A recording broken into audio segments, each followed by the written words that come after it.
Hello everyone, thank you for joining us today. My name is Atul Sharif and I'm a third year PhD student at the University of Washington. In this talk, I will be presenting our work on the reliability of Fitts law as a movement model for people with and without limited fine motor function. This work is a collaboration between myself, Victoria Powell, and my advisors, Katrina Reinecke and Jacob Upra. I hope that after this talk you will reconsider using Fitts law for studies involving people with limited fine motor function. As our work focuses on the application of Fitts law, I will begin by refreshing our memories on Fitts law. Fitts law was introduced by Paul Fitts in 1954 and has been in use since the past 66 years. This graph shows the trend of Fitts law's adoption over the years, based on a keyword search for Fitts law on Semantic Scholar. The trend and the total publications count is worth noticing. 7,900 is quite a significant number, and the trend shows an overall increase of usage over time. Simply put, Fitts law quantifies human performance. It allows us to quantitatively evaluate pointing techniques, hardware devices, and systems. Fitts law combines speed and accuracy into one single factor, called as throughput. Higher throughput means higher performance. Fitts law assumes that as the index of difficulty increases, so does movement time. In other words, the more difficult a task is, the more time it will take. In a typical Fitts law study, this correlation is very important and is usually communicated by the Pearson correlation coefficient, R. In our work, we term this correlation as model fitness. As per prior work, if the value of the Pearson correlation coefficient R is greater or equal to 0.9, then the model fitness is good. Given its wide adoption, we know that Fitts law is reliable in terms of its throughput measure and model fitness. But is it reliable from one test session to another? Additionally, given its dependency on rapid aimed movements, does it fit well as a model for people with limited fine motor function? To answer these questions, we explored three avenues. For people with and without limited fine motor function, specifically, we explored the test-retest reliability of Fitts law's throughput measure. Then, we explored the test-retest reliability of Fitts law's model fitness. And finally, we explored if Fitts law as a model fits well for people with limited fine motor function. I will now present a brief overview of the past work that relates to our explorations.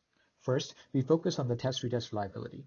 Unfortunately for Fitts law, the test-retest reliability has not yet been explored. Our work is the first to provide an empirical evaluation of the test-retest reliability of Fitts law's throughput measure and the model fitness. So far, there have been mixed findings on whether Fitts law as a model fits well for people with limited fine motor function. Some past work has found that Fitts law is applicable to this population, and some reports that it does not. So there's no conclusive evidence. Additionally, some of these studies employed a very small number of participants with limited fine motor function, which is not sufficient to provide reliable statistical evidence. Our work presents findings from 20 participants with limited fine motor function. I will now present our experiment design. As you'll notice from this flowchart, we recruited a total of 55 participants, 34 without and 21 with limited fine motor function.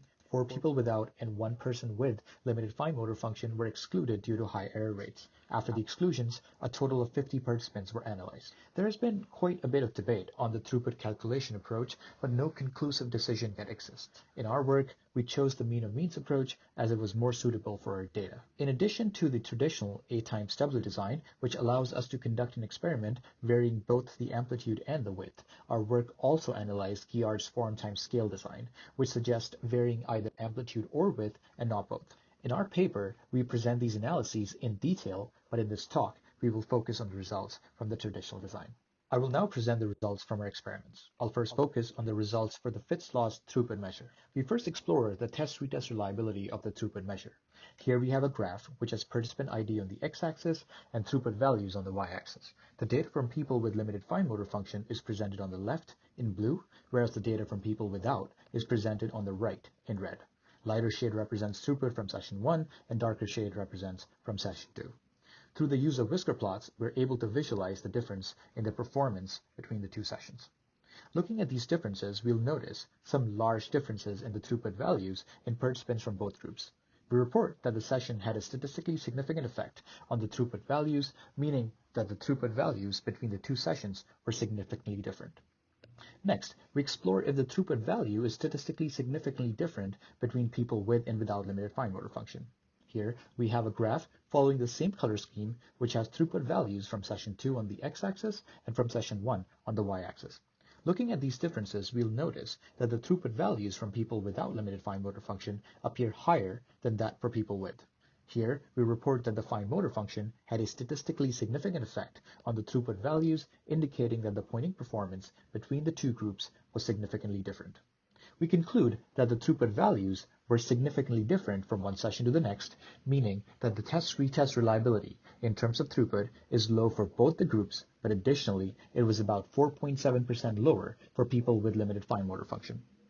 Now I'll present the results from our second and third exploration related to Fitts Law's model fitness.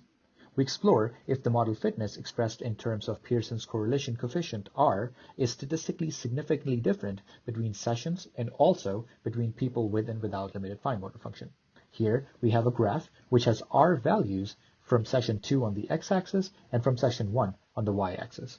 The data from people with limited fine motor function is represented in blue, whereas the data from people without is in red. Now looking at these differences, we'll notice that the R values from people without limited fine motor function appear higher than that for people with limited fine motor function.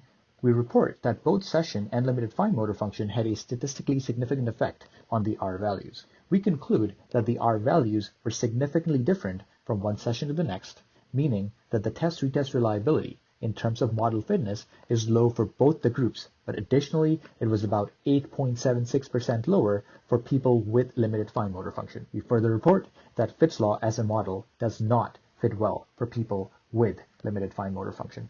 I'll now discuss our recommendations for future work. First, we recommend that future studies calculate throughput over multiple sessions and use mean as a measure of central tendency, as we found our throughput data to be normally distributed and mean may be more appropriate in such cases. Second, we recommend that the R values be calculated over multiple sessions as well. However, we suggest median here, as our data for the R values was not normally distributed and median is more appropriate in such cases. Finally, we recommend that when conducting studies with people with limited fine motor function, consider alternatives to Fitts Law. For example, measuring speed and accuracy separately. Finally, I will now present the final takeaways from our work. Based on our findings on the reliability of Fitts Law, it should be used carefully, especially when the subject group is people with limited fine motor function. Our work calls for future work to explore what specific kinematic characteristics of a person's movement affects their performance. If we can understand that, we can design systems and devices that could be customized to individually improve people's performances. Functional abilities of a person can even vary at different times of the day. And this is especially true for people with disabilities who might experience the effects of fatigue and/or medications on a daily basis. Our work re-emphasizes the importance of dynamic personalized designs, especially in UX/UI, which can improve the performance of each individual user by designing and developing systems that adapt to the users and not the other way around. We would like to thank the organizers and reviewers of the Assets Conference for recognizing our work and giving us an opportunity to present our work today, and the audience for attending our talk. For questions, feedback, and possible future collaborations, please do not hesitate to reach out to me. Thank you.